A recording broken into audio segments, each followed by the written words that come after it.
प्रथम पखवाड़े में पाला पड़ने से फसलों को नुकसान की संभावना रहती है।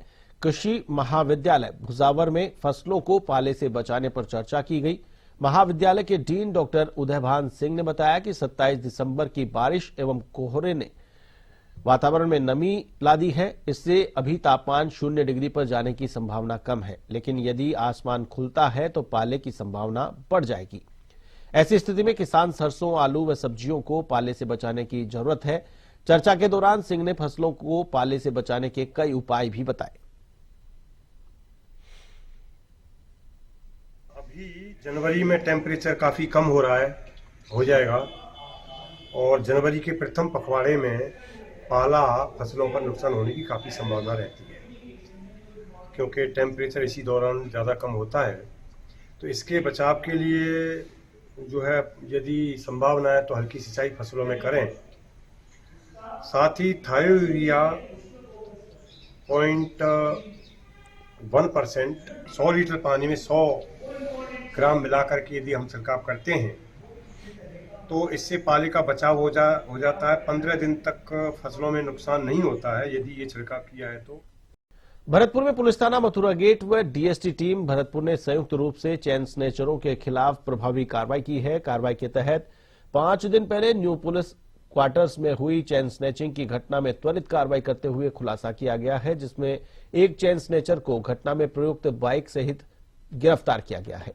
आपको बता दें कि बीते 25 दिसंबर को करीब 1 बजे न्यू पुलिस क्वार्टर के सामने एक बाइक पर 2 लड़के एक महिला के गले से चेन छीनकर फरार हो गए, जिनमें महिला ने उन चेन स्नेचरों द्वारा घटना में प्रयुक्त बाइक को पहचान लिया था और घटना के संबंध में थाना मथुरा गेट पर मामला भी दर्ज करवाया था।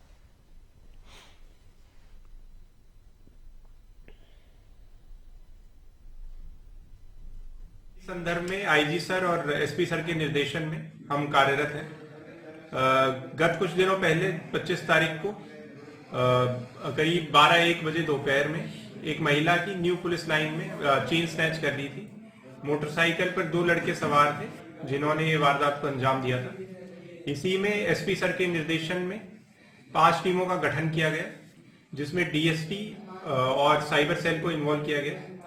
इन टीमों ने आसूचना और टेक्निकल इंटेलिजेंस के हिसाब से इंफॉर्मेशन गैदर की। उससे हमने आरोपियों का पता लगाया कि कौन कौन है। इसके लिए फिर टीम ने जाकर जब इनकर वहां दबिश दी तो ये दोनों वही मोटरसाइकिल के साथ हमें मिले।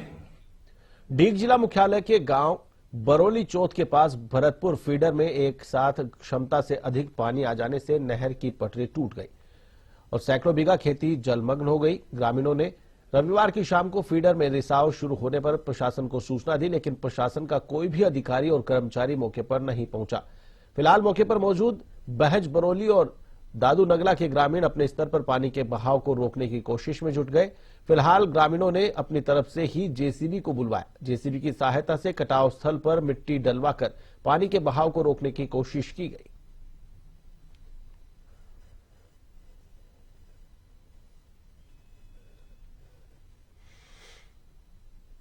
भरतपुर के भूसावर में पूर्व सांसद पंडित रामकिशन ने कहा कि देश में सबसे अधिक पीड़ा किसान वर्ग झेल रहा है और किसानों का कर्ज माफ होना चाहिए।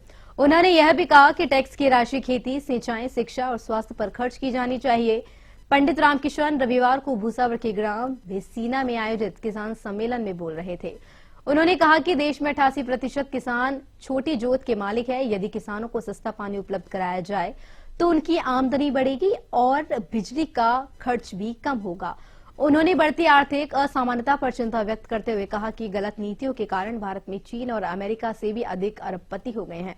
उन्होंने मांग की है कि नरेगा के कार्य दिवस को बढ़ाकर 200 दिन का किया जाना चाहिए और उपभोक्ताओं को सस्ते खाद्य उपलब्ध कराए जाने चाहिए। किसान नेता इंदल सिंह जाट ने किसानों को आह्वान किया है कि किसान हित में 12 जनवरी को हलीना में होने वाले किसान सम्मेलन में सभी किसान और नौजवानों को हिस्सा लेना चाहिए, जिसमें पूर्व राज्यपाल सत्यपाल मलिक भाग लेंगे।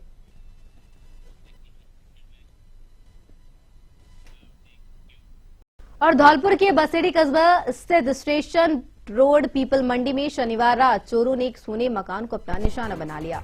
घटना की जानकारी पीड़ित को रविवार सुबह 10 बजे के समय हुई तो उसके होश उड़ गए। चोरी की घटना की जानकारी लगते ही स्थानीय लोग भी मौके पर पहुंचे और घटना की सूचना बसेड़ी पुलिस को दी। पुलिस ने मौके पर पहुंचकर घटना का जायजा लिया। आसपास के कैमरे देख चोरों की तलाश में पुलिस जुट गई है। तो वही घटना को लेकर पीड़ित सुरेंद्र मंगल पुत्र रामदास मंगल निवासी स्टेशन रोड पीपल मंडी ने पुलिस में अज्ञात चोरों के खिलाफ मामला दर्ज करा है, जिसमें बताया गया है कि उसके पुराने मकान में तांबे और पीतल के बर्तन रखे हुए थे, जिनका वजन करीब 1 क्विंटल 30 किलो था, जिनकी अनुमानित कीमत करीब 1 लाख रुपए बताई जा रही है। फिलहाल सीसीटीवी के आधार पर पुलिस जांच कर रही है।